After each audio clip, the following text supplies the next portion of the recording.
আমার সঙ্গে থাকেন, পুরো ভিডিওটি দেখবেন। হচ্ছে আপনার কুড়িগ্রাম থেকে ঢাকা যাওয়ার নতুন যে রেল সংযোগ, সেই রেল লাইনটি এটি। এটা হচ্ছে নতুন তিস্তা ব্রিজ। পুরাতন তিস্তা ব্রিজটা ওর পাশে, এটি নতুন করা হয়েছে বর্তমান সরকারের সময়। আমরা এখন রংপুর শহরের ভিতর অটো দিয়ে আমি আসলে বাস বা অন্য কোনো বাহনের খোঁজে যাচ্ছি।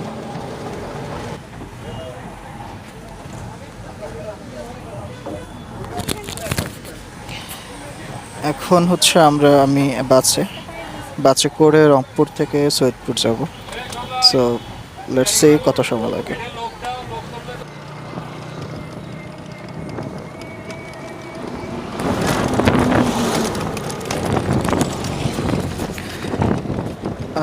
বাস থেকে নেমে এখন রিক্সা দিয়ে যাচ্ছি হচ্ছে এয়ারপোর্টে।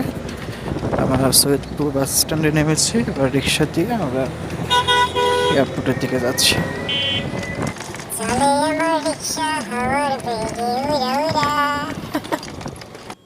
সো ফাইনালি এখন আমরা সৈয়দপুর বিমানবন্দরের ওয়েটিং লবিতে ওয়েট করছি। এখনও আসলে আমি অনেক আগে চলে আসছি, প্রায় 2.5 ঘন্টা আগে, যার কারণে আমাদের বিমানের এজেন্ট আসেনি। এটি হচ্ছে ভেতরে এন্ট্রান্স, মানে ওয়েটিং লবিটা, কিন্তু এখনও বিমান আমাদের আসেনি।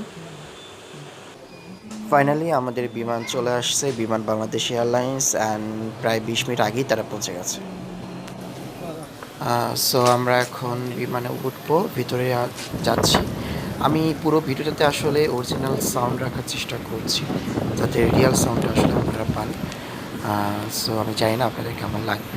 আমি আসলে নতুন ব্লগ করছি, সো সাপোর্ট।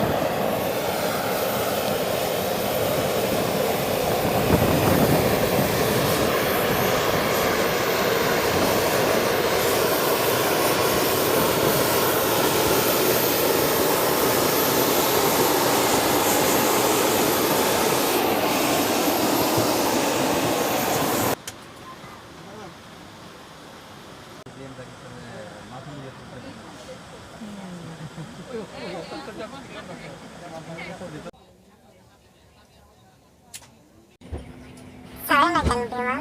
বেশি দেরি করলে লেট হয়ে যাবে না?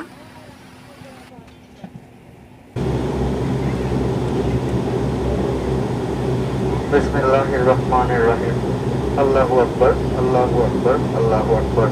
সুবহানাল্লাযী সাখখারা লানা হাযা ওয়া মা কুন্না লাহু মুকরিনিন ওয়া ইন্না ইলা রাব্বিনা লামুনকালিবুন। আল্লাহ মহান, আল্লাহ মহান, আল্লাহ মহান।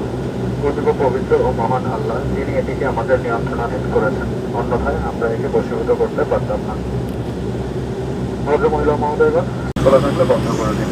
দরজার পাশাপাশি যাত্রীগণ সিট পকেটে রাখা জরুরি অবস্থায় দরজা খোলার নিয়মাবলীর কাগজটি পড়ে নেবেন এবং জানালার পাশাপাশি যাত্রীগণ উড্ডয়নকালে জানালার শাটার খুলে রাখবেন। আশা করি আমাদের সাথে আপনাদের এই ভ্রমণ নিরাপদ ও আরামদায়ক হবে। ধন্যবাদ। এই জাহাজে জরুরি নির্গমনের জন্য সামনে 2টি এবং পেছনে 2টি জরুরি নির্গমন পথ রয়েছে। আপনার সিট পকেটে রাখা নিরাপত্তা নির্দেশাবলী ভালো করে পড়ে নিন।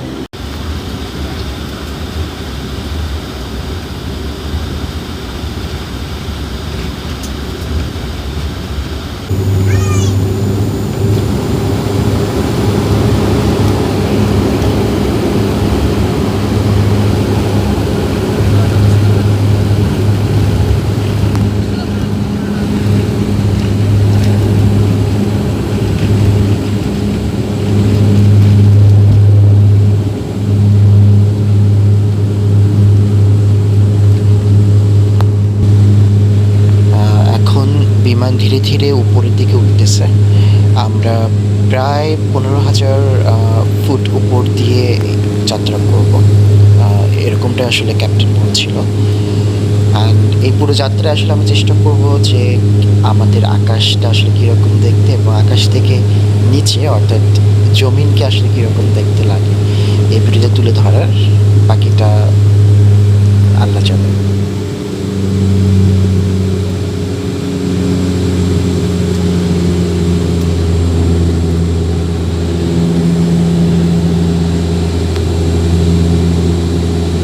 মজার বিষয় হচ্ছে আপনি বিভিন্ন ধরনের মেঘ দেখতে পারবেন উপরে। কিছু মেঘ দেখে মনে হবে যেন আপনি পাহাড় বা পর্বত দেখছেন, আবার কিছু দলছুট মেঘ দেখবেন যেগুলো আসলে সবসময় মুভ করছে এক প্রান্ত থেকে আরেক প্রান্তে। তো কখন মনে হবে যে একদম মেঘের রাজ্য, আবার কিছু কিছু মেঘের ফাঁক দিয়ে আপনি আসলে নিচে দেখতে পারবেন। অসাধারণ একটা আসলে ভিউ আপনারা দেখতে পারবেন। আমি চেষ্টা করবো আসলে এই ধরনের ভিউগুলো আপনার সাথে শেয়ার করার এই ভিডিও।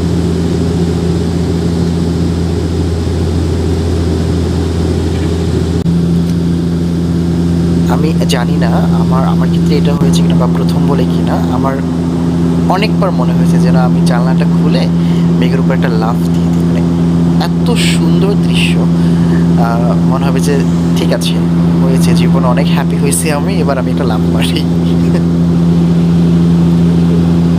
আপনি এই দলছুট মেঘগুলোর ফাঁক দিয়ে নিচের জমি বা জমিনটাকে দেখতে পারবেন, যেটি আসলে দেখতে অসাধারণ লাগে। মনে হচ্ছে পাখির চোখে আপনি নিচে দিয়ে তাকিয়ে আছেন। আমরা ঢাকায় পৌঁছে গেছি, এটা সম্ভবত দিয়াবাড়ি একটা অঞ্চল। আমরা আসলে এখনই ল্যান্ড করব। তো ল্যান্ডিংটা আসলে আমি এই ভিডিওতে আপনাদেরকে যতটা সম্ভব চেষ্টা করব, জানালা দিয়ে যেহেতু ভিডিও করছি, আপনাদের মাঝে তুলে ধরার যে আসলে ল্যান্ডিংটা কীভাবে হয় বিমানের ভেতর থেকে আমি যতটুকু ক্যামেরায় ক্যাপচার করতে পারছি আর কি। সো আমরা ল্যান্ড করতেছি, ধীরে ধীরে আমরা নিচের দিকে নামতেছি, আপনারা দেখতে বুঝতেই পারছেন ভিডিওতে। So let's see. 1 2 and 3. So finally alhamdulillah successfully আমরা ল্যান্ড করতে পেরেছি, which is very important, safely, and thanks God I have a really good journey.